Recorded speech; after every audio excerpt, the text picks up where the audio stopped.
আমি খুবই আনন্দিত, উচ্ছ্বসিত এবং মাননীয় চিফ অ্যাডভাইজারের কাছে কৃতজ্ঞ। প্রথমবারের মতো একটি ব্যতিক্রমী উদ্যোগে একটি সরকারি সফরে দেশের রাজনৈতিক স্টেক হোল্ডার যারা আছেন তাদের প্রতিনিধিত্বকে নিয়ে একটা নোটিশ স্থাপন অপরচুনিটি আপনাদের সামনে এখানে জানা হবে।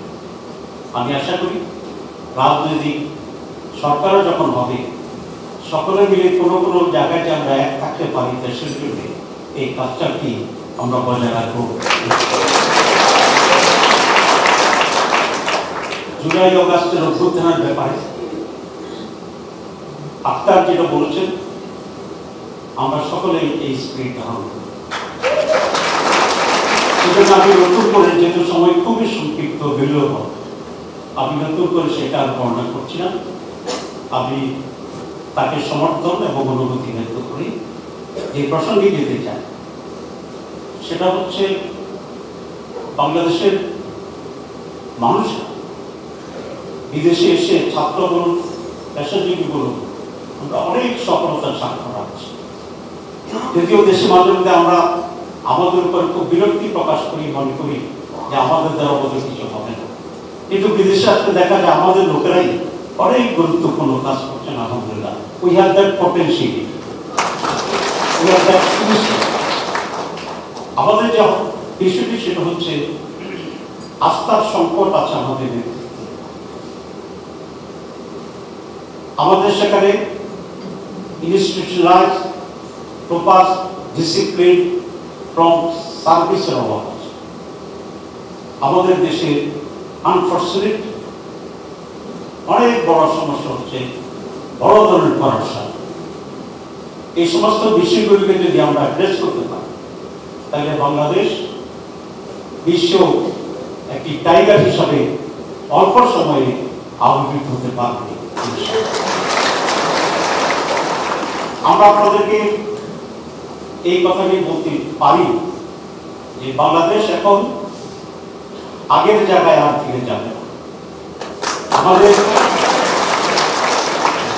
4 কোটি ইউথ ভোটার, আমাদের ইউথের ভিতরে একটা বিষয় এখানে আমরা দেখতে পাচ্ছি যে তারা they wants a positive move, they wants a change, and there's a bigger positive change in quality.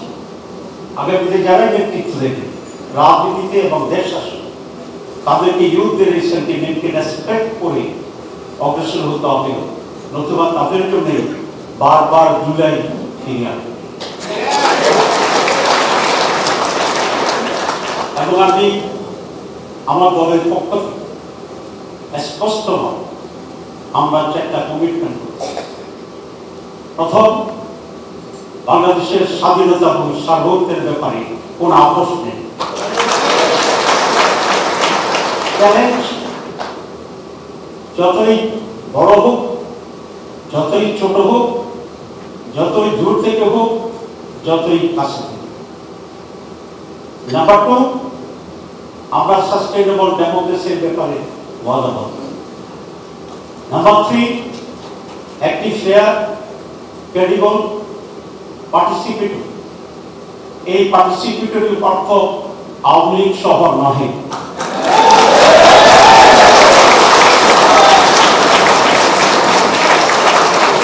এই পার্টিসিপেটরি অর্থ হচ্ছে জনগণের বিপুল পার্টিসিপেশন, ভোটারদের পার্টিসিপেশন, সেই জন্য যে environment. 4, corruption free Bangladesh, corruption zero tolerance. আমরা অতীতে কিছুটা প্রমাণ করতে পেরেছিলাম যতটুকু আমরা দায়িত্বের সুযোগ পেয়েছি। ইনশাআল্লাহ আপনারা যদি আল্লাহর ইচ্ছা যদি আমরা সুযোগ পাই, এর বিরুদ্ধে সর্বাত্মক যুদ্ধ জিহাদ চলবে। 5 নাম্বার, একটি কল্যাণ রাষ্ট্র এদেশের মানুষের জন্য। আমাদের পররাষ্ট্রনীতি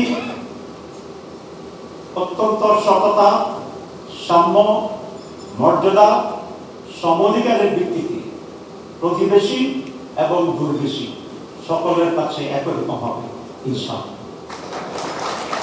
আমাদের এখানে সমমর্যাদা নারী পুরুষ মেজরিটি মাইনরিটি সকল শ্রেণীর মানুষ একই ধরনের অধিকার এবং নিরাপত্তা পাবে। দল মত বিশ্বাস রিলিজিয়ন এখানে কোনো বৈষম্য থাকবে না। এটাই আমাদের আদর্শ হবে। পরিশেষে যে কথাটি বলতে চাই, প্রবাসীদের যে অবদান সেটি টুইট করতে চাই না, এটা খুবই অত্যন্ত উল্লেখযোগ্য। প্রবাসীদেরকে আরো বেশি সুযোগ সুবিধা দিতে হবে। ভোটের ব্যাপারে যেটা হয়েছে, আমি যারা সাংসদ দিয়েছে ভোটার তো তারাই হবে যেটা প্রমাণ করা দরকার, যেটা বাংলাদেশের মানুষ।